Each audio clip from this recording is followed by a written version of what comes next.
السلام علیکم ویورز، میرا نام عطاء الرحمن اور آپ دیکھ رہے ہیں عطاء بخاری یوٹیوب چینل۔ قرآن کریم کی مسلسل ایکسپوزیشن کے سلسلہ میں آج ہم سورہ الانعام کی آیت نمبر 59 کی ایکسپوزیشن کریں گے۔ سابقہ آیات میں بات ہو رہی ہے اللہ کے قانون مکافات سے متعلق، اور اس کا جو مہلت کا وقفہ ہے، عذاب آنے سے پہلے جو مہلت کا وقفہ ہے، جو مہلت کی مدت اللہ نے دی ہوئی ہے انسانوں کو کہ وہ اس کے اندر اپنے آپ کو صحیح کر لیں، اپنی کمی کوتاہی کو دور کر لیں، تو یہ بھی اللہ کا بہت بڑا انعام ہے۔ تو یہ انسانوں کو دی ہوئی ہے۔ ایسا نہیں ہے کہ انسان جیسے ہی لغزش کرتے ہیں تو فوراً عذاب ان کو اپنی پکڑ میں لے لیتا ہے، تو ایسی بات نہیں ہے۔ مہلت کا وقفہ دیا ہوا ہے۔ رسولوں کے پاس علم نہیں تھا کہ مہلت کا وقفہ کتنا عرصہ چلے گا، عذاب کب آئے گا، نہ اس مدت کو کم زیادہ کرنے کا، نہ ہی عذاب کو لانے کا ان کے پاس کوئی اختیار تھا۔ یہ چیزیں پچھلی آیات کے اندر واضح کی گئی۔ اسی کا تسلسل پھر آگے بھی چل رہا ہے۔ اب یہی چیزیں لے کے آگے پھر کائنات کے اوپر قرآن بات کرتا ہے، کتاب فطرت کی بات کرتا ہے۔ کتاب فطرت دیکھیں، یہ جو دو چیزیں ہیں، ایک تو انسانوں سے متعلق قوانین ہے نا، وہ اس کی کتاب القرآن کے اندر ہے، وہ انسانوں سے ریلیٹڈ ہے، انسانی معاملات ان سے متعلق ہے کہ جھوٹ نہیں بولنا، دھوکہ نہیں دینا، ظلم نہیں کرنا، فریب نہیں کرنا۔ اسی طرح ان کی جو زندگی سے ریلیٹڈ قوانین ہو سکتے ہیں، شادی کے، طلاق کے، وراثت کے، یہ سارے انسانی امور ہیں نا۔ تو یہ ان کی جو نفسیاتی جو بیماریاں ہیں، نفسیاتی بیماریاں، فزیکل نہیں، یہ جھوٹ بولنا ایک نفسیاتی بیماری ہے نا، تو اس کا قانون کہ جھوٹ بولو گے تو تباہی آئے گی۔ تو اس طرح کی جو انسانی معاملات، انسانی امور سے ریلیٹڈ جو قوانین ہیں، وہ اللہ نے اپنی کتاب کے اندر بیان کی ہیں۔ کائنات سے متعلق جو قوانین ہیں، جو فزیکل لاز ہیں، وہ اس کی کتاب فطرت کے اندر ہے، اس کے اندر اس نے لکھی۔ وہ کتاب فطرت کو ہم نے ہاتھ میں نہیں پکڑی ہوئی۔ اللہ کے قوانین وہ لوح محفوظ میں وہ محفوظ ہے۔ اس نے جب سے یہ کائنات بنائی، ہر چیز کا قانون لکھ دیا، ہر چیز کے اندر رکھ دیا۔ صرف انسان ہے جس کے اندر پہلے سے کوئی قانون یا ڈائریکشن یا انسٹرکشن نہیں رکھی ہوئی۔ اس کے لیے جو بھی قانون ضابطہ ہے وہ اپنی کتاب کے اندر دیا ہوا ہے، ورنہ تو وہ بھی پھر جانوروں کی سطح کے اوپر آ جاتا۔ انسانوں کو چونکہ آزادی، خود مختاری دینی تھی، ارادہ اور اختیار دینا تھا، اس لیے ان کو علیحدہ سے انسٹرکشن یا جو ڈائریکشنز ہیں وہ علیحدہ سے اپنی کتاب کے اندر دی۔ انسانوں کے اندر رکھ دی جاتی تو وہ پھر پیدائشی اس کے پابند ہوتے، پھر تو کوئی انسان غلط کام ہی نہ کرتا۔ سمجھ آ رہی ہیں یہ چیزیں؟ لیکن جو کائنات کی چیزیں ہیں اس کے اندر اینیملز بھی آ جاتے ہیں، ان کے اندر وہ چیزیں رکھ دی گئی ہیں۔ سورج، چاند، ستارے، گلیکسیز، کرے، فضا، زمین کے نیچے اس کی تہہ میں جو کچھ بن رہا ہے، دھاتیں ہیں، گیسز ہیں، زمین کے اوپر جو کچھ اگ رہا ہے، نباتات، سب کچھ، اور اس کے اوپر جو بھی جانور، حشرات چل رہے ہیں، مویشی، سب یہ ساری، اور پھر انسان کا جو فزیکل باڈی ہے، اس کی جو فزیکل باڈی ہے، جو برین ہے، جو ہارٹ ہے، آئیز ہیں، ہاتھ ہیں، پاؤں ہیں، سینہ ہے، دل کی دھڑکن، یہ سارے فزیکل لاز کے تحت ہو رہے ہیں۔ اس سے متعلق جو قوانین ہیں وہ کتاب فطرت کے اندر ہے۔ انسان عقل، علم، مشاہدہ، تجربہ، ان سے وہ چیزیں سیکھ سکتا ہے، معلوم کر سکتا ہے۔ جیسے جیسے علم، تہذیب ترقی کرتے ہیں، ویسے ویسے انسان جو ہے وہ مشاہدات، تجربات کرتا ہے، اور نئی نئی پھر ڈسکوریز جو ہیں وہ کرتا ہے۔ ویسے ویسے پھر وہ جو چیزیں ہیں، آسائشیں اس کو ملتی چلی جاتی ہیں۔ جو چیزیں آج کے دور میں ہیں وہ آج سے 100 سال پہلے نہیں تھی، تو آج کے بعد جو چیزیں 100 سال بعد ہوں گی، یعنی 100 سال جو آگے آنے والے ہیں، تو وہ آج نہیں ہے۔ یہ ارتقاء کا سفر ہے، یہ تو چل رہا ہے، یہ تو رکے گا نہیں، یہ ہوتا رہے گا۔ تو اب یہاں پر سمجھنے کی یہ چیز ہے کہ انسانی اعمال کے اندیکھے نتائج، حوادث اور ان کا جو ظہور ہے وہ صرف اللہ کے قانون مکافات کے علم میں ہے۔ وہ نہ تو کسی رسول کے علم میں تھا، نہ آج کسی کے عام انسان کے علم میں ہو سکتا ہے۔ اس کا قانون مکافات وہی سب کچھ کرتا ہے، اللہ کے علم میں ہوتا ہے۔ یہ چیز اصولی طور پر پیچھے بیان ہو چکی ہے، لیکن اس کے علاوہ جہاں تک کائناتی امور کا تعلق ہے، جیسے خشکی و تری میں کیا ہو رہا ہے، کس درخت سے کوئی پتا کب گرے گا، زمین کی تہوں میں، اس کی جو تہوں میں دبایا ہوا دانہ کب اگے گا، کوئی تر و تازہ یا خشک میوہ کب پک کر تیار اور کھانے کے قابل ہوگا، یہ سب کچھ اللہ کے قوانین کے مطابق ہوتا ہے اور اسی کے قانون فطرت کی کھلی کتاب میں درج ہے۔ جتنا زیادہ انسان اس کتاب فطرت کا علم حاصل کرتے چلے جائیں گے، کیسے؟ اس کے لیے عقل و فکر، سائنسی علوم، فنون، مشاہدات، تجربات، ان ذرائع سے یہ چیزیں حاصل ہوں گی۔ اس کے لیے اللہ نے انسان کو عقلی صلاحیت دی ہوئی ہے، سوچنے سمجھنے کی صلاحیت، اور اس کے لیے پھر دیکھنے کے لیے آنکھیں دی ہوئی ہیں، سننے کے لیے کان دیے ہوئے ہیں، کام کرنے کے لیے ہاتھ پاؤں دیے ہوئے ہیں، جسمانی اعضاء دیے ہوئے ہیں۔ تو ان چیزوں کو استعمال کر کے جتنا زیادہ انسان ان کو صحیح استعمال کرے گا، ان ذرائع کو، اتنا ہی زیادہ پھر ان چیزوں سے متعلق اس کو علم ہوتا چلا جائے گا۔ وہ پھر غیب کی خبر نہیں رہتی، وہ تو پھر سائنس، ٹیکنالوجی آ گئی نا، اس کے ذریعے سے انسانوں نے معلوم کر لی۔ فار ایگزامپل، اگر کوئی بچہ ہے ماں کے پیٹ میں، تو وہ نشو و نما پا رہا ہوتا ہے 9 ماہ، تو اب ایسے ٹیسٹ آ گئے ہیں کہ ان ٹیسٹ سے معلوم ہو جاتا ہے کہ بچے کے اندر کوئی اگر کوئی بیماری ہے یا کوئی اس کے اندر کوئی اس طرح کی جو چیز ہے جو ریپیئربل ہے، تو وہ پھر وہ دیکھ لی جائے، اس کا ٹیسٹ لے لیا جاتا ہے اور اس کے مطابق پھر وہ اس کو ٹریٹمنٹ اس کی کر دی جاتی ہے۔ یہ چیزیں ہیں نا۔ اب یہ چیزیں اب کہیں کہ یہ جو ڈاکٹر ہے وہ غیب کا علم جانتا ہے، غیب کا علم نہیں جانتا۔ تو یہ جو ڈسکوریز ہو رہی ہیں، اس کی روح سے اگر کوئی چیز معلوم ہو جاتی ہے سائنٹیفک لیول کے اوپر، تو یہ پھر غیب کا علم نہیں رہتی۔ مثال کے طور پر یہ جو موسمی حالات ہم جانتے ہیں، تو محکمہ موسمیات جو ہے اپنی مشینوں کے ذریعے سے یا وہ جو آلات ہوتے ہیں اس کے ذریعے سے ہوا کا دباؤ معلوم کر کے ہمیں بتایا جاتا ہے کہ کب بارش ہوگی، موسم کیسا ہوگا، نمی کا تناسب کیا ہے۔ یہ ساری چیزیں یہ ہم سائنٹیفک جو ڈسکوریز ہیں ان کے ذریعے سے معلوم کر رہے ہیں۔ اگر وہ نہ ہو تو ہمیں بھی معلوم نہیں ہو سکتا۔ تو ظاہر ہے کہ وہ اتنی صحیح ہوتی ہیں کہ اسی کے مطابق ہم اپنا شیڈول، ہم اپنے وہ پروگرام شیڈول کر رہے ہوتے ہیں۔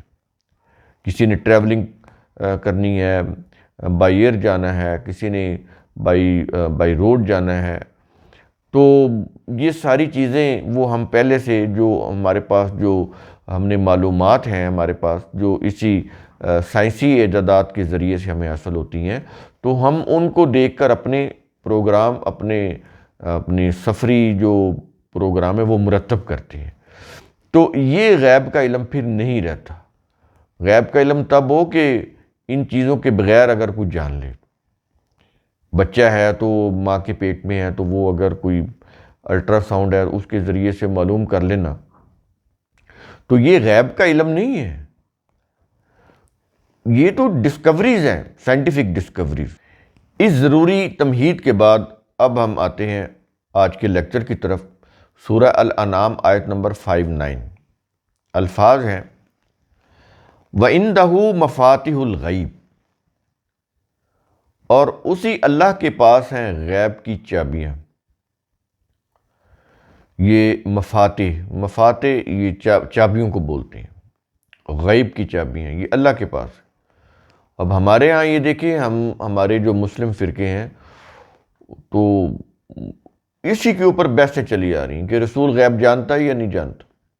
ایک فرقہ اس کا مخالف ہے، اور اگر دیکھا جائے جو مخالف ہے وہ بھی ایکچولی یہی کچھ یعنی تھوڑا سا تبدیلی کے ساتھ یا تھوڑی سی چینج کے ساتھ یہی عقائد رکھے ہوئے کہ رسول کے پاس غیب کا علم تھا، یا رسول غیب جانتے تھے، یا ہمارے جو اولیاء ہیں وہ غیب جانتے ہیں۔ یہ بڑا کامن میجورٹی کا یہ عقیدہ ہے۔ اور قرآن کیا کہہ رہا ہے؟ کیا یہ رہا ہے کہ اسی اللہ کے پاس غیب کی چابیاں ہیں؟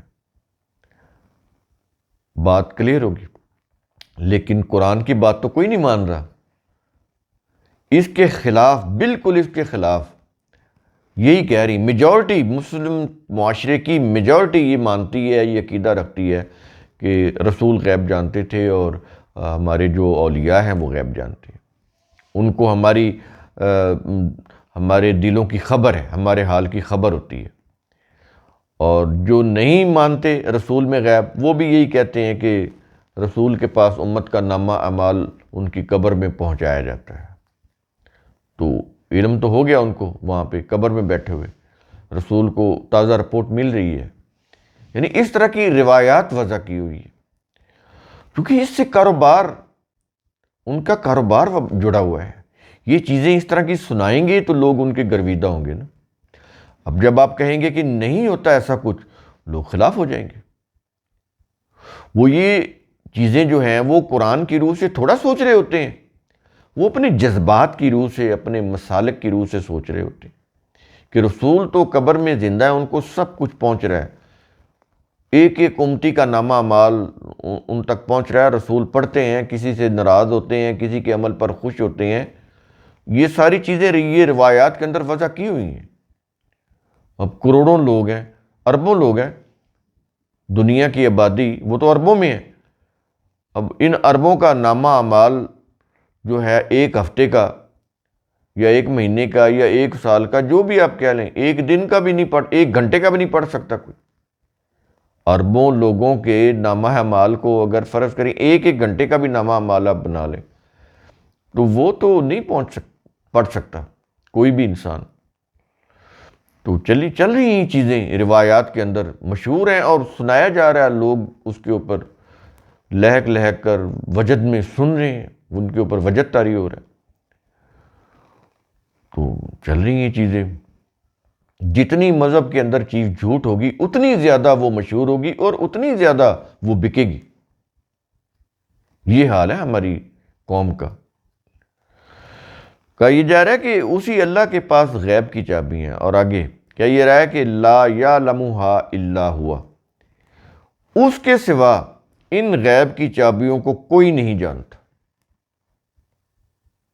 اور یہ کہتے ہیں کہ انبیاء جانتے ہیں غیب کا، غیب کی چیزیں جانتے ہیں، ہمارے اولیاء بھی جانتے ہیں، بلکہ بعض لوگ تو اپنے وہ جو آباء و اجداد ہیں ان کے متعلق بھی دعویٰ کر رہے ہوتے ہیں کہ غیب کا علم اور ہوا میں فضا میں اڑنا تو ان کے لیے کوئی مسئلہ ہی نہیں ہے، بتا رہے ہو۔ اور اپنی حالت یہ ہوتی ہے کہ روٹی نصیب نہیں ہوتی ان کو صحیح طرح سے،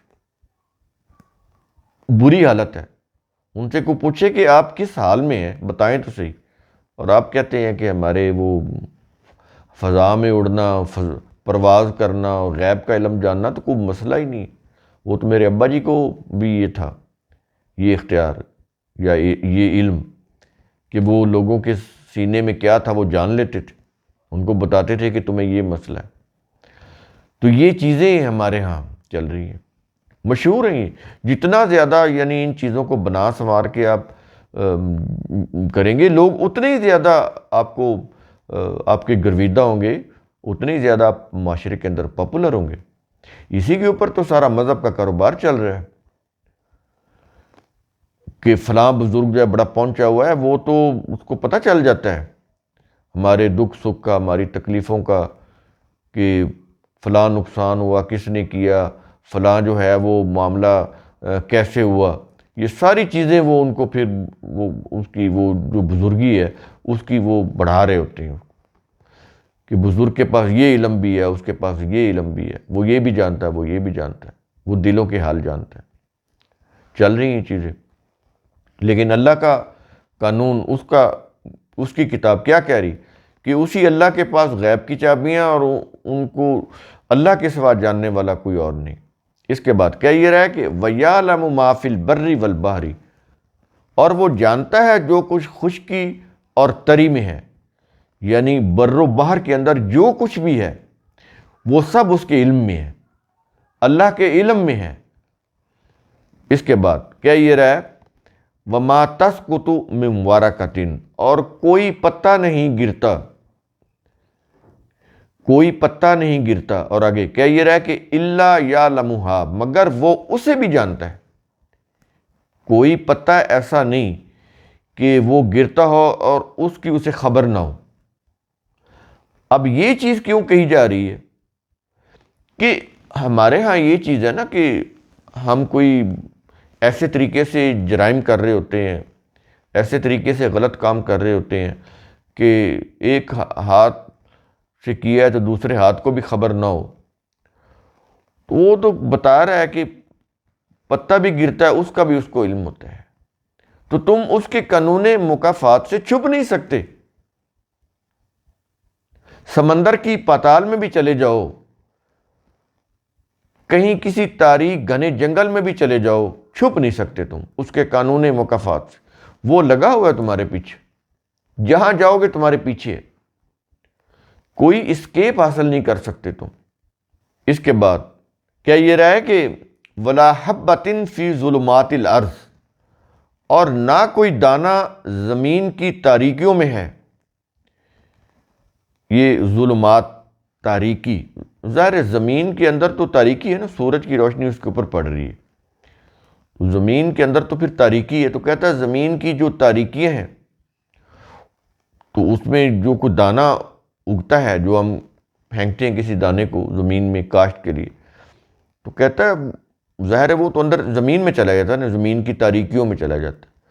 تو کہتا ہے کہ کوئی دانہ زمین کی تاریکیوں میں ایسا نہیں ہے کہ جس کی اسے خبر نہ ہو۔ یعنی کوئی بھی دانہ، ہم تو پھینک کے آ جاتے ہیں نا، لیکن وہ دانہ اگتا ہے، وہ بظاہر بے جان دانہ وہ اگتا ہے۔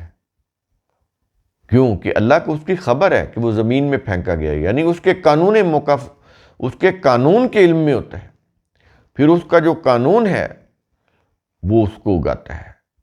زمین کے اندر صلاحیت رکھی ہوئی ہے کہ سالے بیج ہو زمین اسے اگائے گی، بیج سالے ہو، زمین زرخیز ہو تو وہ اسے اگائے گی، اس کی نمی اس کو اگائے گی، اس کے اندر جو نمی ہے باہر آئے گا تو پھر سورج کی روشنی اور اس کی حرارت اور آکسیجن، پانی، یہ اس کو ملیں گے، اس سے وہ بڑا ہوگا۔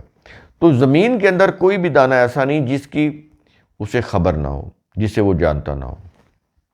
اس کے بعد کیا یہ رہا ہے وَلَا رَطْبٍ وَلَا يَابِسٍ، اور نہ کوئی تر اور نہ کوئی خشک چیز۔ تو پھر اس کے متعلق کیا کہا آیت کے آخر میں؟ کیا یہ رہا کہ إِلَّا فِي كِتَابٍ مُبِينٍ، مگر یہ سب کچھ قانون فطرت کی واضح کتاب میں ہے۔ یہ سب کچھ قانون فطرت کی، اس کو ہم نے بریکٹ میں دیا ہوا ہے تاکہ بات واضح ہو جائے۔ مگر یہ سب کچھ قانون فطرت کی واضح کتاب میں ہے، یہ کتاب مبین ہے۔ یہ کتاب مبین سے مراد قرآن مجید نہیں، یہ جو الکتاب ہے یہ انسانوں کے معاملات، انسانی امور کے متعلق ہے۔ اس کتاب کے اندر انسانی امور سے متعلق رہنمائی ہے، لیکن جو کتاب فطرت ہے اس کے اندر کائنات سے ریلیٹڈ قوانین ہیں، نباتات سے ریلیٹڈ، کروں سے ریلیٹڈ قوانین ہیں، وہ کتاب فطرت میں ہے۔ تو اس کا جو علم ہے وہ ہم نے آپ کو بتایا کہ اس کا علم کیسے ہوتا ہے، انسانی عقل و فکر کو استعمال کر کے، مشاہدات، تجربات، سائنسی علوم و فنون، ان کے ذریعے سے جب ہم ڈسکوریز کرتے ہیں تو پھر یہ ان چیزوں کا علم جو ہے وہ ہمارے سامنے آ جاتا ہے۔ تو جتنی زیادہ ہم آگے بڑھتے ہیں سائنسی علوم میں، تحقیقات میں، مشاہدات میں، تجربات میں، اتنی زیادہ پھر ہم ڈسکوریز کرتے ہیں، اتنی زیادہ یہ جو فطرت کی چیزیں ہیں وہ ہمارے سامنے کھلتی چلی جاتی ہیں، پھر اتنا ہی زیادہ ہم ان سے پھر کام لینے کے اہل ہو جاتے ہیں، اتنے ہی زیادہ ان کو ہم مسخر کر سکتے ہیں۔